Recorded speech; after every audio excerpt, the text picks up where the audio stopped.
Praise the lord. యేసుక్రీస్తు నామమున మీ అందరినీ ఈ బిఐడి కార్యక్రమానికి ఆహ్వానిస్తూ ఉన్నాను. ఈ రోజు బైబిల్లోని కొన్ని అంకెలు, దాని యొక్క వివరాలను మనం తెలుసుకుందాం.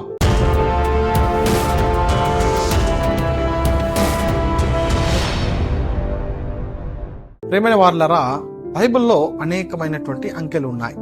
మరి ఈరోజు సృష్టి క్రమమును ఆధారముగా తీసుకొని దానిలోని కొన్ని అంకెలను మాత్రం మనము నేర్చుకోబోతూ ఉన్నాం. 1వ సంఖ్య నంబర్ 1.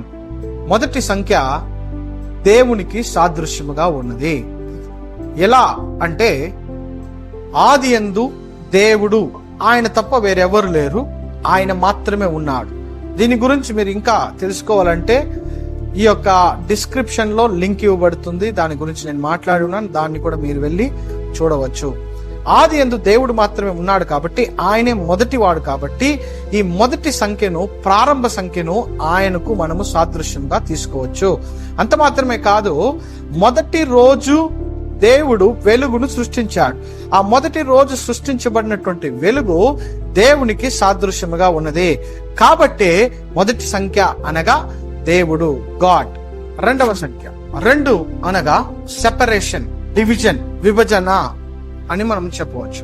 ఈ సృష్టి క్రమములో 2వ దినము దేవుడు ఏం చేస్తూ ఉన్నాడంటే, నీళ్ల మధ్యలో ఒక విశాలమును సృష్టిస్తూ ఉన్నాడు.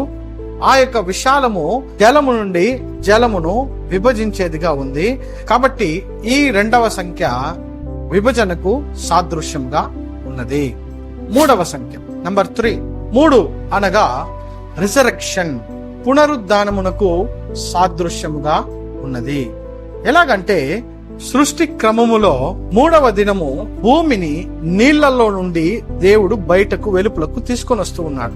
భూమి యొక్క పునరుద్ధానం. యోనా కూడా 3 రోజులు చేప కడుపులో ఉన్నాడు. అంత మాత్రమే కాదు, యేసు క్రీస్తు కూడా మరణించి 3వ దినమున పునరుద్ధానుడుగా లేచి ఉన్నాడు. ఇవన్నిటిని ఆధారముగా చేసుకొని 3వ సంఖ్య పునరుద్ధానమునకు సాదృశ్యముగా ఉన్నది.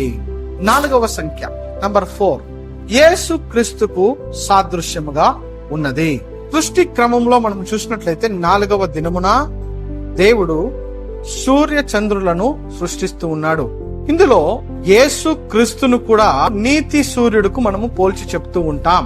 అదే రీతిగా సూర్యుడిని ఎందుకు దేవుడు సృష్టించినాడంటే, పగటిని ఏలుకోమని దేవుడు చెప్పాడు. అదే రీతిగా యేసు ప్రభును కూడా రక్షణకు కారకుడుగా, మానవాళిని ఏలే రాజుగా ఆయనను మన కొరకు ఇచ్చి ఉంటున్నాడు. కాబట్టి 4వ సంఖ్య యేసు క్రీస్తుకు మనము సాదృశ్యముగా చెప్పుకోవచ్చు. 5వ సంఖ్య నంబర్ 5. ఇది దేవుని యొక్క శక్తి, పవర్ ఆఫ్ గాడ్.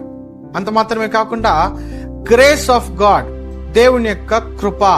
5వ దినమున దేవుడు సముద్ర జలములలో మత్స్యములను, ఆకాశ పక్షులను దేవుడు సృష్టించి ఉంటున్నాడు. కాబట్టి ఈ యొక్క సృష్టి, ప్రకృతి అనేటువంటిదే దేవుని యొక్క ఆయుధముగా ఉన్నది. అంత మాత్రమే కాదు, 5వ రోజు సృష్టించబడినటువంటి చేప దేవుని మాట వింటూ ఉంది. అదే రీతిగా ఈ 5వ రోజు సృష్టించబడినటువంటి కాకి కూడా దేవుని మాటను విని ఎలియాకు ఆహారమును ఇచ్చినది. కాబట్టి ఈ 5వ సంఖ్యను దేవుని యొక్క శక్తికి, ఆయన యొక్క కృపకు మనము సాదృశ్యంగా తీసుకోవచ్చు. 6వ సంఖ్య నంబర్ 6. ఇది మనిషికి సాదృశ్యంగా ఉంది. ఎందుకంటే మనిషి 6వ దినమున సృష్టించబడినాడు. కాబట్టి మనిషికి సాదృశ్యముగా ఈ 6వ సంఖ్య ఉన్నది. 7వ సంఖ్య నంబర్ 7 పరిపూర్ణతకు సాదృశ్యముగా ఉన్నది. దేవుడు సమస్తమును సృష్టించిన తర్వాత ఆయన విశ్రాంతి తీసుకుంటూ ఉన్నాడు. కాబట్టి 7వ సంఖ్య పరిపూర్ణతకు సాదృశ్యముగా ఉన్నది. 8వ సంఖ్య నంబర్ 8.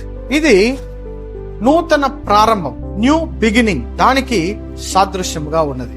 ఎలాగంటే 7 దినముల తర్వాత ఆ యొక్క వారము కొత్తగా ప్రారంభమవుతుంది. కాబట్టి ఆ సృష్టి క్రమమును ప్రకారము న్యూ బిగినింగ్ కి సాదృశ్యముగా ఉన్నది. అంత మాత్రమే కాకుండా నోవహు యొక్క కుటుంబములో 8 మంది మాత్రం రక్షించబడి వారి ద్వారా ఈ ప్రపంచమంతా ఒక కొత్త ప్రారంభము దాల్చినది. కాబట్టి 8వ సంఖ్య నూతన ప్రారంభానికి సాదృశ్యముగా ఉన్నది. ప్రియులారా, ఇలాంటి అనేకమైనటువంటి సంఖ్యలు బైబిల్లో ఉన్నాయి. దానిని మనం అర్థం చేసుకున్నట్లయితే బైబిల్ను ఇంకా పూర్తిగా లోతుగా మనము అర్థం చేసుకోవడానికి అది మనకు ఉపయోగంగా ఉంటుంది. దేవుడు మిమ్మల్ని దీవించును గాక. ఆమేన్.